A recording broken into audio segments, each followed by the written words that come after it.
Okay, welcome everyone. As you can see, my name is Monique Bird. I'm the Director of Marketing here at the UTA College of Education. We're so glad to have you here with us for our info session. We are talking about the certificate in instructional design and learning, instructional learning and design technology. I've got with me Dr. Hugh Kellum. Dr. Kellum, do you want to introduce yourself and say hello really quick? Absolutely. Well, hello everyone and welcome. And yeah, my name's Hugh Kellum, and I'm a professor in the ILDT program and also the program coordinator. So definitely happy to be here, and we're going to discuss all sorts of fun facets about the program tonight. And Dr. Kellum is one of our newest faculty, so we are so happy to have him with us. He brings a wealth of expertise and just joined us here in Texas, like I said, at the beginning of last year. And so he's an immense addition and wonderful person to have join our college. We're going to go through the info session. Like I said, this is the certificate program. If by chance you want to have questions about other programs, I do have a wealth of knowledge, and so I can answer those as well. I will prioritize the certificate though. A few housekeeping things. We are recording and we will most likely post this to YouTube. And so feel free to keep your cameras muted and your cameras off the entire time. If you have any questions, put those in the chat. If I notice them as we go and it makes sense to interrupt, mostly Dr. Keller will be speaking, but if it makes sense, I will interrupt and ask him that question. If not, we will save those questions until the end. Other than that, we will go ahead and get started. This first one, oh, I apologize. A neighbor's dog is barking, so I'm not sure if you can hear it, so I apologize. It's that kind of year where he's excited because everybody's home. But just a couple of really quick things that we offer. This program is 100% online. That's one of the first things that attracts people, just because of the flexibility that it offers our working professionals or people who maybe are just getting out of school. Maybe they just wrapped up a bachelor's degree, but they're wanting a little expertise as they kind of additional expertise as they start their career. It can be completed in as little as 12 months. I don't want to go into a lot of detail because I think Dr. Kellum will touch on that. A few UTA accolades. We've got a couple of tier one accolades that we are really excited about. One is called Texas Tier 1, and the other is called R1 Highest Research Activity. It's a designation from the Carnegie classification. So what are those, Monique? Those are basically accolades that are national in the case of Carnegie, and then state according to the Texas Tier 1, that really just say that we're committed to academic excellence. You don't get those designations by accident. They're really indicators that show you the strength of your faculty expertise, your faculty research, as well as your PhD programs. And it's something that really just permeates all of our graduate programs, not just the doctoral programs. And so we're so very excited to be one of the few universities in the nation that have both of those designations. I think for the Texas Tier 1 in particular, last I checked, there were only 4 universities in the state that had that. And so we are super proud of that. At this time, there's no GRE or GMAT required for unconditional admission. We'll talk about admission requirements later, but that's one that I just like to highlight because I had to take the GRE when I went to grad school, and so I'm happy to pass on that at this time you do not. That may change at any time in the future, so just kind of keep that in mind. Our faculty are phenomenal. I talked about Dr. Kellum, but they really are phenomenal. They're dedicated to working with the students for their professional, their career, their educational goals, and there's often a lot of mentorships, both mentorship opportunities, both informal and formal. And then we do have competitive scholarships and grants available via the UTA website. So that's just a little bit about UTA in a nutshell. And with that, I'm going to hand it over and let Dr. Kellum take over. Great, thanks a lot, Monique.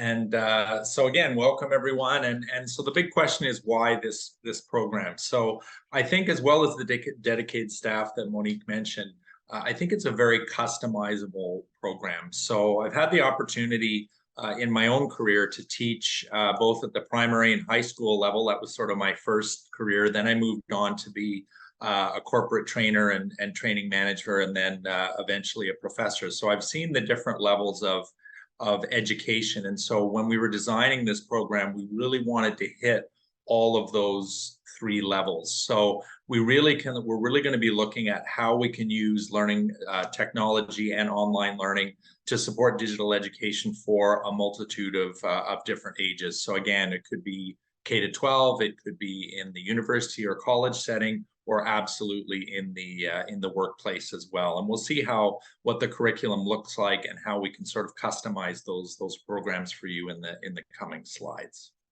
Perfect. And really quick, can I pop in here and ask a question? One question that I get from prospective students is, what is ILDT? Like, a lot of us in education know what that is, but we do have some newbies. And so do you mind just highlighting on that a little? Absolutely. And it is definitely a long name. So I know our dean really wanted to hit sort of the two big ones. So using technology to teach, absolutely. So there's all that the pieces of whether you're in the classroom, in the corporate training room, or online. So using technology to the best of its abilities. But then there's also the instructional design piece. So really all of the adult learning theories and the theories of education that go into that. So it's really kind of a marriage of theory and practice. And both of those are very important. A lot of times in the university courses, there's a lot of theory, but we don't have the real practical piece. That's something we're really going to hit in this program. So that's in a nutshell what it means. Great. So we do have, again, some of the options. So definitely, as I mentioned, you'll have the theoretical knowledge and practical skills, and we have a lot of it highlighted here, the design, development, and integration of education programs. So we're not just looking at, throwing technology into teach, but how do you do effective needs analysis? How do you get to learn, know your learners? How do you get to design and use learning theories and then actually integrate that technology into practice? So it's really looking at the entire spectrum of how to use technology. And we definitely know that that's so important, especially with the increase in online learning and a variety of learning environments. The big thing on the right you see is the course paths and assignments can be customized. So we will be looking at some different personas coming up. And then we'll see how, if you're a K-12 teacher, it's going to look different from a corporate trainer. But also the assignments will be customized. So you're going to be creating a digital portfolio with major assignments from each of your classes. And we have a lot of exciting things. So you can pick stuff from your workplace. We'll be working with other professors across the UTA campus. So again, we'll have some really customized, personalized assignments for every person. And you'll come out on the back end with a really good digital portfolio that you can show your current employer or future employers as well. So what are we looking for in applicants? And I've already touched on this a little bit, but we can certainly see it really is going to hit a wide variety of educators. So definitely it could be the K-12 teachers, but it also could be department heads. It could be principals, because we do have some courses on leadership in education technology. Definitely the curriculum developers, the online distant educators, and the higher ed instructional designers. So there can be some customized pieces for those people that are really into the instructional design piece. The online learning specialists and the educational multimedia designers, we do have pieces for them. So what do good user interfaces look like? What is user experience design, and how can we incorporate that into our teaching as well? And then we'll sort of see the trainers and the HR managers down at the bottom. So definitely a lot of HR managers nowadays need to understand the skills of how to train people effectively. And quite honestly, they are often involved in the training department at organizations as well. So really, if you're in education in any way, we've got something that'll be good for you. So now we'll sort of look at some of the courses, and we'll look at the end. We have 5 different what I call personas. So they're people that might be taking our courses. So if you're an instructional designer, we can see we have a variety of, you'll be taking 4 overall courses in their certificate program, but the core courses you would take would be the foundation of instructional design. So it's looking at some of the foundational theories and how to use technology. Then we would look at designing and developing meaningful online learning. So looking at the why, looking at how we can create engaging online learning environments where people can collaborate. But then you might take electives that might look a little bit more for multimedia design tools. So how can we use different things, Adobe products, Photoshop, things like that, Illustrator to actually create our learning, and then user experience design for accessibility. So making sure that we're creating engaging courses. And you can see at the bottom some of the key projects you could select. It might be designing web pages, user experiences, building online learning environments, communities of practice, for example, and accessible and equitable learning assets. So some really cool projects there. The next one we'll look at is the training manager. So this one, they might, again, take the 5301 course, so the base course, but then they might look a little bit more at the theories of teaching and learning with technology, since they are a leader. Program planning for hybrid and virtual learning environments. I've taught this course at other universities. It's a very popular one where it takes a needs analysis right from identifying why a program is important to your learners, to doing a SWOT analysis, to designing instruction and evaluation on the back end as well. So really an entire project from start to finish, and then simulations and gamification of learning. So that'll be a really fun course where we look at augmented reality, virtual reality, and how we can use that as well. And again, this might be implementation plans, creating specific online learning programs, and online simulations, which are great for a variety, especially in healthcare, can be very useful for those managers that are in the healthcare field. And our 3 out of 5 or third out of 5 is the classroom teacher. So definitely they're going to take the foundations course as well, but then they might be a little bit more interested in how they can assess and evaluate with learning technology. So using different technologies in the classroom, but also if they do have an online environment, Canvas, Brightspace, whatever the case may be, that they might be using in their course as well. Obviously, inclusive, equitable, culturally responsive online learning is a hugely important and a very new topic in a lot of ways for online learning. We do it very well in the live classroom, but for online learning, this is really the beginnings of this topic. So we're really going to explore that well. And then facilitation strategies for hybrid and online learning. So whether you're doing it by video conference or maybe a high flex classroom where people come some part of the time, or you have students that might be joining from home, lots of different opportunities there. So learning experience, CRT learning experiences, evaluation plans, inclusive online lessons. These are some of the really interesting projects that classroom teacher could do with us. Next is the professor or adult educator. So they would take the foundations course and a theories of teaching and learning with technology course, much like the corporate trainer.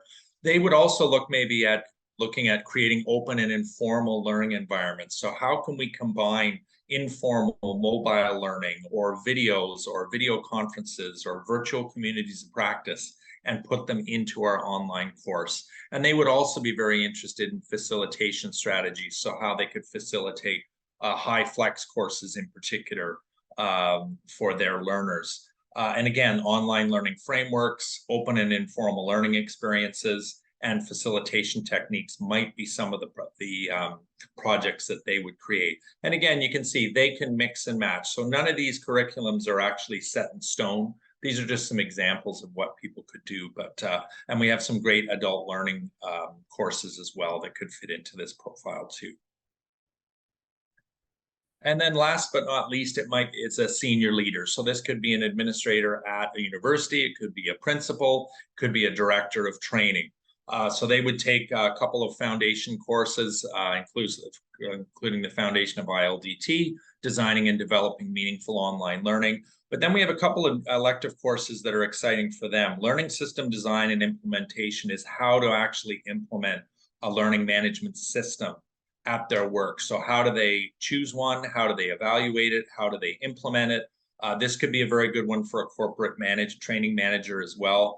And then a leadership in instructional technology. So how to actually integrate a new technology program at your workplace and be an effective leader doing that. So there are projects identifying educational opportunities for IT, online learning systems and learning management system design for their organization, and then a leadership plan or sort of a project template, almost like a mini project plan for instructional technology integration. So we definitely have something for those senior leaders as well. So what you can expect, and we'll slide to the next slide as well. I think, sorry, Monique, I think it's got the course map. So here are all the courses on one that I picked from. So you can certainly see there are a couple of core courses, but They're a wide variety. We actually have 13 different classes in the program, so you can customize it as you see fit. As the program coordinator, I'm going to meet with all incoming students and talk about what your digital portfolio could look like, how we can customize it best for you, and make sure that those projects in your classes are giving you the most practical experience that you can get out of this program, and that you will see it. So this brings up, these are all the courses that were actually in those personas. We do have 13 across the curriculum, so you can definitely pick and mix and match as you see fit. Overall, you're taking 4 courses, so 12 credit hours. So you'll have a couple of the core courses that we think are really important, the 5301, and then either 2, 3, or 4, which are sort of the base courses. And then you've got a lot of these exciting learning experience electives that are all about inclusion, gamification, facilitation, and then the specialization elective, which is the multimedia user experience design, the learning management system design, things like that. So definitely we have a course map that's good for you. And as I mentioned, I'm as the program director, I will meet with all incoming students and look at what is your digital portfolio going to look like, what courses are you going to take, and how can we customize that so that you come out with a portfolio that really will help you either in your current workplace or for a job that you're looking for in the future. So that's the fun part of my job, is definitely working with the incoming students and making those plans for them. So looking forward to meeting hopefully some of you in the coming semesters. Perfect. And Hugh said a few things that before I move just to this last little wrap up that I really just kind of reiterate. I know we go quickly, and so sometimes it's hard if you're taking notes to capture everything. Please, please, please. We've got our contact at the end, but it's education@uta.edu. That is our general inbox. You are welcome to send any questions that you have, and I guarantee you, if I do not know the answer, I'm going to reach out to this gentleman, Dr. Kellum, and he is going to have the answer because he's an expert. He mentioned the number of courses. And so there are 4 courses that you take for the certificate. So you could be done with this program relatively quickly, which is very attractive to a lot of people. A lot of people, when they're trying to decide, do I want to go into graduate school? It's sometimes hard to commit to a full degree program. Well, this is a way to really enhance your expertise and essentially level up without having to commit to a full degree program. This program is going through the final stages of approval. We are in October 2023. And so if you are watching this information session as a recording, it may already be approved at that point. But we are going through the final stages of approval. But any courses that are taken this coming spring, once approved, they will apply for the certificate program. But the reason I wanted to draw that out is because this is going to be a small program when you start. And as a former graduate student, I cannot underscore the importance, or at least for me, of being able to have a new program, and you kind of help us kind of build this program for the ground up and really shape and mold it what it's going to look like for future generations. And for a lot of people, that's really attractive to know that they're going to have a small cohort of students, a small group of students that they start with, so they get that one-on-one attention. And would you agree, Dr. Kellum, with this program? Absolutely. Yeah, well, we'll definitely be able to take the time with that first cohort or two to, as I say, customize those plans, and you'll be the pioneers that help us develop the program and make sure it's practical for everybody. So yeah, it's a Yeah. great opportunity for us too to get to know the students a lot better. Yeah, and one of the things I hear a lot is from students is they're wanting programs that they can customize, not just like this built-in shelf model, like, oh, I went to my big box store and I just picked up the degree I wanted. But no, here's a certificate program where you really to get to mix and max. Dr.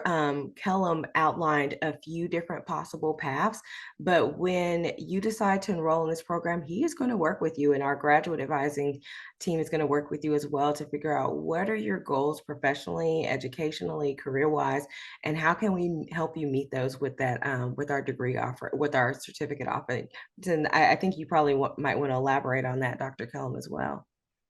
Absolutely, yeah, and definitely programs I've had in the past. We've had students that were directors of hospitals. We've had doctors and nurses, English language teachers. I've even had hockey coaches come through. Some of them that wanted to, and we were able to customize projects for all of them. So definitely, there's the opportunity to customize regardless of what profession you're in. So. Yeah, I love that. I love that. So let's talk about the cost because that's a big question I get a lot. And if I don't get it, I always like to bring it up because every now and then someone does forget to ask. So we're looking at about $3,600 total tuition and fees. This is an estimate, of course, that's on our screen. This was for someone who would start potentially spring 2023. We don't give an exact cost for a reason. We're not trying to be like weird. It's just that we know different students' situations sometimes can fluctuate. So if you are, for example, an international student, you may have a few additional fees. Also, I always like to point out, we usually round up a little bit. This is actually a calculation from our tuition estimator. So if you were to Google UTA tuition estimator, it would come right up. You'd enter your program, whether you're a graduate student, in this case you would be, whether you're a Texas resident or a non-resident, the number of courses you're looking at. This is for someone who enrolls part-time, which is 6 credit hours in this particular program through the College of Education, and that would be their cost. But I encourage you, go on there. I'll make a note to put a link in the chat before we leave, but go, or if for some reason you close it and you forgot to click the link, just Google UTA tuition estimator. It's a handy tool. And our last recruiter that we had, she was actually enrolled in graduate school at UTA, and she said she did this for her program. And what she found is that the number was actually a little bit higher. And I've yet to find a student complain about a number be a little bit higher than the bill they actually get. So just know, and when I say a little bit higher, I don't mean like $2,000 higher. I mean a few $100s higher. It's in the ballpark, but I just like to kind of give people that understanding, because the first question I always have is, well, is that a good estimator? So yes, it is pretty good. Our financial aid and admissions team have really worked hard to make sure that this would be a good estimate for particular students. So anyway, moving on. And then this is what it looks like now. It's gotten a little bit of a remodel. And you can actually see that website URL right there. We can't click on it now. Well, I mean, I can, but you can't. So we're not going to do that just yet, but I will put that link in the chat later. All right, we do have some important deadlines coming up. I do want to highlight the spring deadline. It is November 1st, and so we've got a little over a week. There is no pressure. We're not trying to pressure you into getting into a program really quickly, but I will say this. Sometimes you have students that go back and forth. They kind of know exactly what they want to do, but they're a little bit scared to take that leap. And I've personally seen that with my sister. She's thinking about going back to school, and, when she first thought about it, she was excited, she was ready. And now she's almost talked herself out of it. And it's 2 years later. She could have been done with the program by now. And so just kind of keep that in mind. I'm not trying to rush you, I'm not trying to pressure you. But sometimes you do have to have, if you know this is what you want, if you know this is where you want to progress your career, and this is an avenue you can use to do that, give yourself that opportunity, believe in yourself. We're going to talk about the application fee waiver in just a second.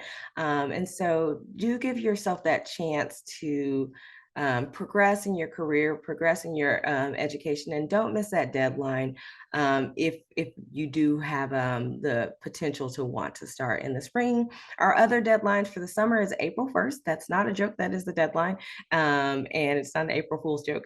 And July 1st if you want to start in the fall. So just kind of keep those deadlines in mind. These are priority deadlines, and that means that people who apply by those deadlines, they will get priority for processing. If you apply after these deadlines, our admissions team will make every effort to process your application for the priority for the semester you desire. But just know that they're going to prioritize everyone who came before you.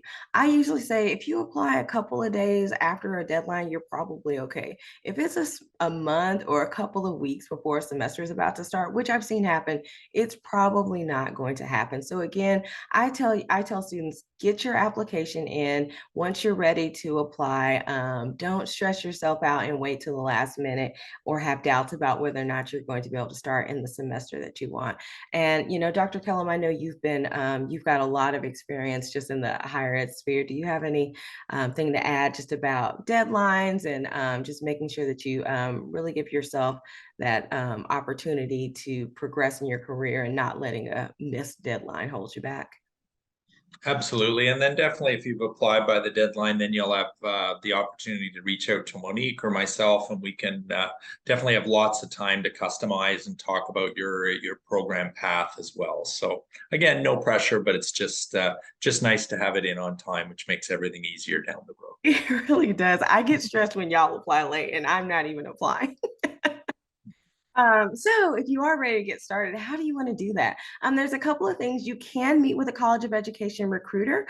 And so that would be someone on our team. You can actually go to our website, uta.edu/education is our URL. And we've got our recruiter link on a number of different pages. I will put that link in the chat as well. Although really the information that we would include in a one-on-one Zoom appointment is the same that you're getting here. And so this is, I actually think, a little bit better because Dr. Kellum is here. And so if you have any questions, please ask these questions now. From there, you want to apply on Apply Texas. We also have a next steps page on our website, which I will send the link to, where you can, what's the word I'm looking for? You can actually see the different steps. And I like to break this down into 4 kind of main steps. The first step is that you're going to, look at the admissions requirements. For us, it's a 3.0 GPA. We do that by looking either at your cumulative total for your undergraduate, the last 60 hours of your undergraduate, so your bachelor's degree. That is usually those are usually your junior and senior level courses. Or sometimes if you happen to take maybe you did a graduate degree, a master's degree already, or maybe you started a program somewhere else, we will look at the last 9 credit hours of your graduate program if you happen to have that. I think there may be a few other ways that they can calculate your GPA. So if you're on the fence and you're not exactly sure, reach out to me and my team, and we are happy to connect you with one of our advisors, and they can do an unofficial transcript review and really see if you're going to meet that GPA requirement. And if not, they can talk to you about different options. Like when I was in graduate school, I had a totally different major, a program from what I majored in when I was working on my bachelor's degree. So I had to take what were called leveling classes to prepare me for the graduate work. And so we can talk to you about those different options in an unofficial transcript review. Once you've looked at, oh, and then also there's 2 references that are required for this program. You can see all of the full requirements on our catalog at catalog.uta edu. Sorry, I was about to give y'all the wrong URL. But yeah, you can go onto the catalog, see those full admissions requirements. From there, you're going to apply through applytexas.org, and you're going to submit your official transcript. I'm going to talk about paying the application fee in just a second.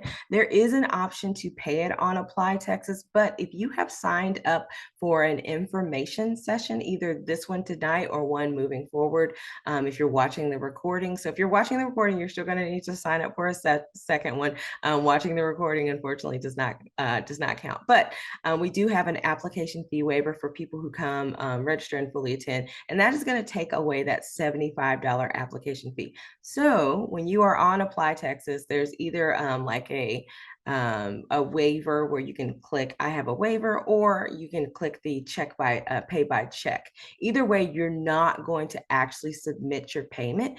If you submit your payment, there's no way to refund you. And so I like to really, really reiterate that. You're still going to want to apply first, just don't actually pay the application fee. Once you apply, within about 48 hours to 5 days, you will get an email with your MyMav information. That is your student portal. That is where you're going to check your admission status. You're going to be able to register for classes.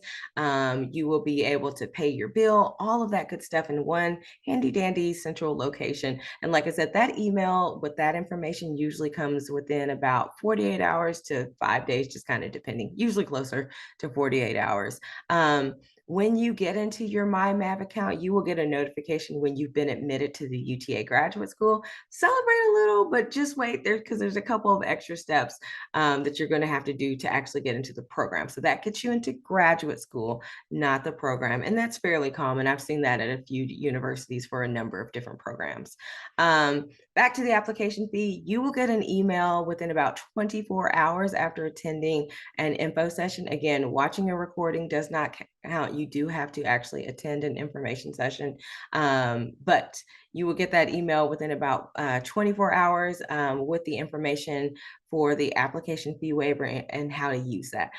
The application fee is $75 for US students and then 90 for our international students.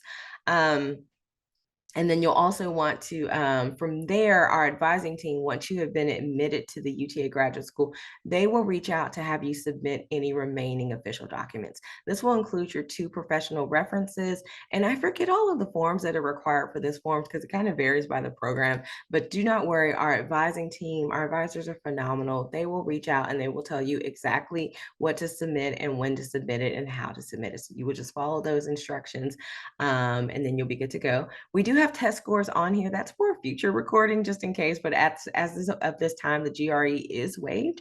If you happen to take the GRE and you have awesome scores and you want to submit it, I don't think that would necessarily hurt. But just know that the GRE is waived, and we've yet to require the GMAT for any of our programs, as well as anything else that your advisor may require for your particular program.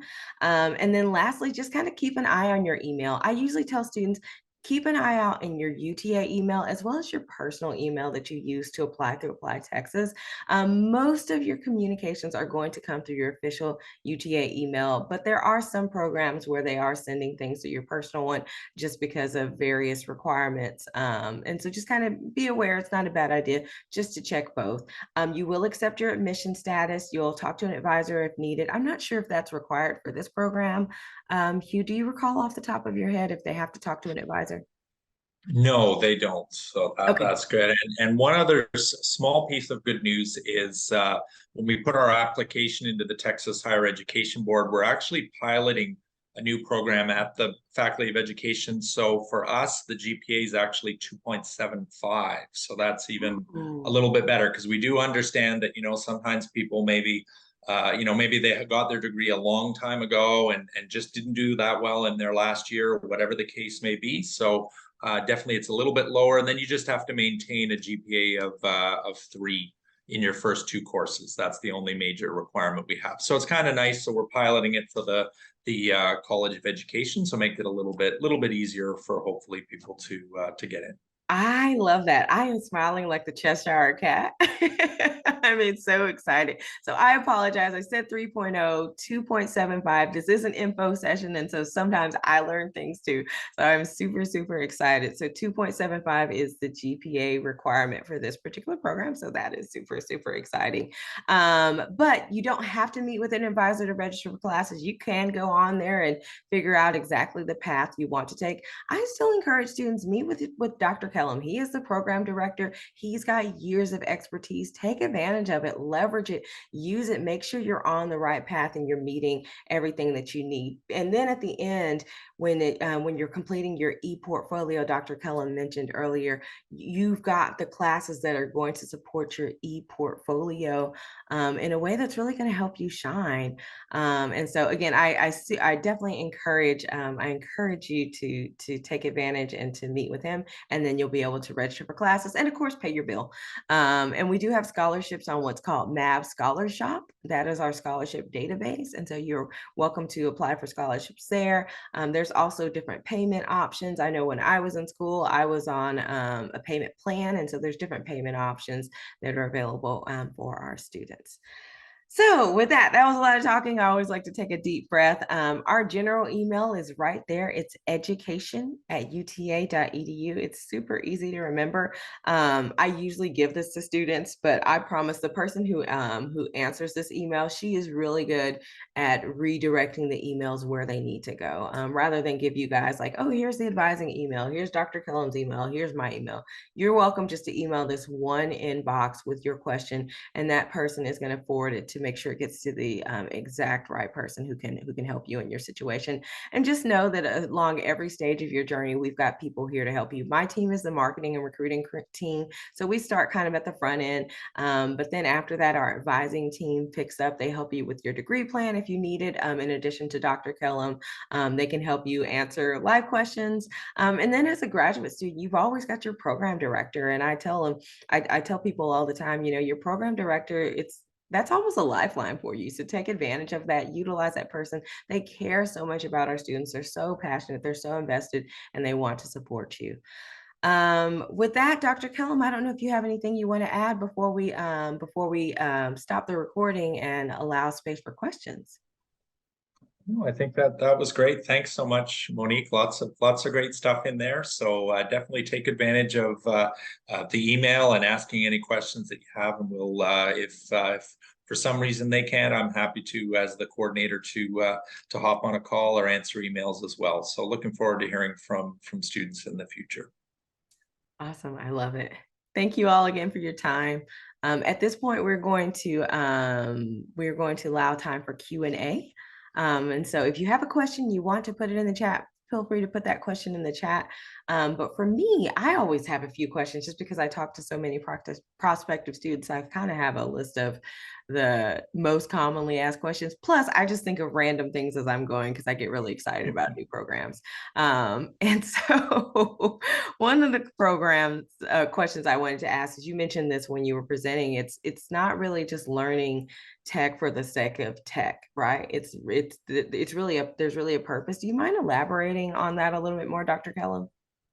Absolutely. Yeah. So great question. So we're really looking at a variety of different theories. So if you are TPAC, SAMR, Triple E, these are different technology theories that we look at. And we really look at, why are we using technology? How can we use it to motivate the learners? How can we engage learners? How can we use it for them to collaborate more effectively, or maybe make something more accessible to them in their busy schedules? So we really look at all of those different components and not just throwing online learning or technology at learners for no real reason. And I think that's going to be one of the really practical pieces that we'll have in the program, is that why, and making sure that we're not only customizing learning for you, but you're learning how to customize it for your learners as well. I love that. And the e-portfolio, that's a little bit new for a lot of people. There's some programs out there that offer it, but do you mind elaborating on what an e-portfolio is and how that's going to help a student leverage themselves in the job market?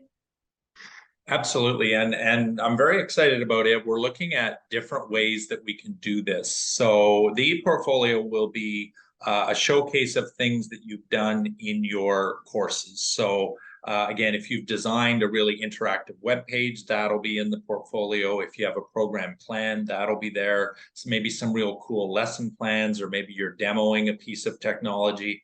And then how we package that will also be very interesting. So you're going to have several options. One will be you could create your own website on WordPress. Another one is LinkedIn has some really great features where you can create a portfolio right in LinkedIn to share with people. So we're going to, again, customize those. We use TK20. That'd be more for our K to 12 teachers, but that's a portfolio piece, an evaluation piece that we could use for those educators in the K to 12 space. But and obviously, if maybe you have some expertise as a student using a certain type, maybe it's Wix, maybe it's another website builder, we'll work with you to customize that as well. So I'm really excited to see all the cool digital portfolios that people can come up with and use to share with their prospective employers. Me too, and I'm not even in the program. I know when I was in grad school and had to make a portfolio, I just had to figure it out on my own. Like nobody taught me website. I just had to teach myself WordPress. And so I love that this is kind of built in and you're getting to do it under the direction of a program director who can really help guide you, look at it from a critical eye, almost from the eye of an employer, because goodness knows my first one was questionable. And so to have someone to look at it and give you their expertise is so invaluable. I want to talk about the accessibility piece because that was, I think, at least one of the courses that you talked about. And that has been, it's always been important, but I think more people are starting to recognize it. And I think more companies are starting to value it. And matter of fact, I actually just recently went through a new accessibility training and I learned some things I didn't have. So talk a little bit about the accessibility course that's offered. Yeah, I think that's going to be a really big one, not just for our students, but also for research at UTA and in general. So this whole idea, if you're in the corporate workplace, how can we make sure that we're aligning with all of those accessibility standards and doing them in, it sounds, when I first got into the accessible space, it was very difficult. And nowadays there are all sorts of different tools in PowerPoint and Word and Photoshop that can make things very quick and easy to make things accessible. Then there's also the inclusive piece, culturally responsive piece for teachers in the classroom.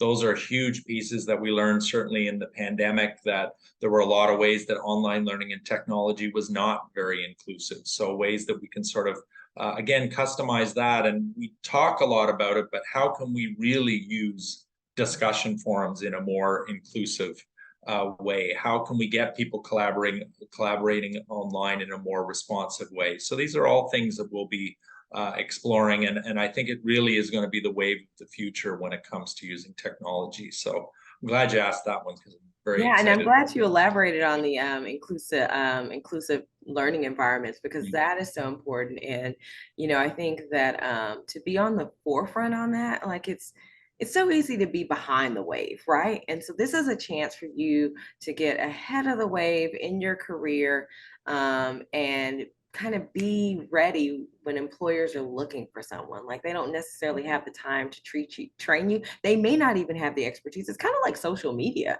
Like that was a Yeah. joke career 20 years ago Hmm. and it That's got right. laughed at. But now it's a serious career and there's people who make good money in it. And so this is your opportunity to be on the forefront of something and really have something to show through the e-portfolio, the things that you've learned in the classroom, so that you're not just writing on a resume, oh, I know how to do things. You could say, yes, I know how to do things. And also look at my website, or look at my TK20 portfolio, or look at my LinkedIn, and you can show tangible examples. And so I love that. And I think you've also talked before how your learners, your students can actually be working on things kind of in real time in their workplace, and like basically taking their classroom knowledge beyond the books. Do I remember that correctly?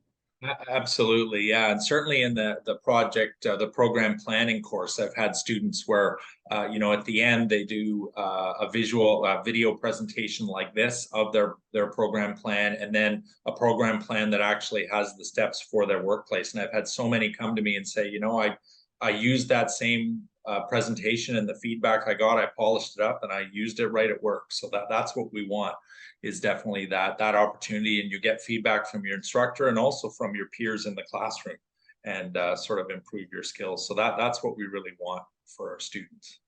I love that. And my last question is, you talked about education in any space. And so typically we think of a college of education, we think K through 12, maybe higher education. And in our case, yes, because we do have higher education programs. But this really goes beyond. It goes into corporate education. It goes into HR, and it's probably the most broad program our college offers for someone who wants to learn how to support adult learners in really any space. Do you want to elaborate on that at all? Absolutely, yeah. And another good question, because I think one of the things that the pandemic has done is, definitely, thankfully, a lot of the students are back in the classroom in elementary and high school, but in the corporate world, I think online learning, that there were a lot of efficiencies that were built in, and a lot of people are working more from home, and there really is an explosion right now in online learning and using tech to teach, especially in the corporate workplace, whether it's healthcare or administration, whatever the case may be. And so I think that's where this program will be very, very valuable. We'll be teaching a lot of those instructional designers and trainers and HR managers of the future how to incorporate it, how to do it well, so it's contextual, that it's practical, and it's also within a budget that they can sustain. So these are all things we'll be talking about for sure. Okay, lovely. With that, those are, I think those are all of my questions. Like I said, our email is education@uta.edu. Honestly, our chat questions were so good, and we didn't. Sometimes I like to stop the recording so people feel comfortable to show their camera if they want to ask a question. We didn't have anyone do that, so I think I will go ahead and just leave this full Q&A as part of the recording. But thank you all for joining tonight. We're so glad to have you. I will send, well, you'll get an automated email within, I think, about 24 hours, just with a quick follow-up. So if you have any follow-up questions, do not hesitate to reach out to our team. Like I said, that education@uta.edu inbox, that person knows how to forward it to the appropriate person. So do not hesitate to reach out if you have any questions. We are always happy to support you. Again, the spring deadline is November 1st. I encourage you to apply sooner rather than later. Get started on your application. Give yourself that opportunity. Even if you decide later on, you know what, I actually want to start in the summer, there's a way to update your application to a different semester. But don't miss a deadline just because you weren't sure. With that, like I said, if you have any other questions, don't hesitate to reach out. Thank you all for joining, and I hope y'all have a lovely evening. Bye, everyone.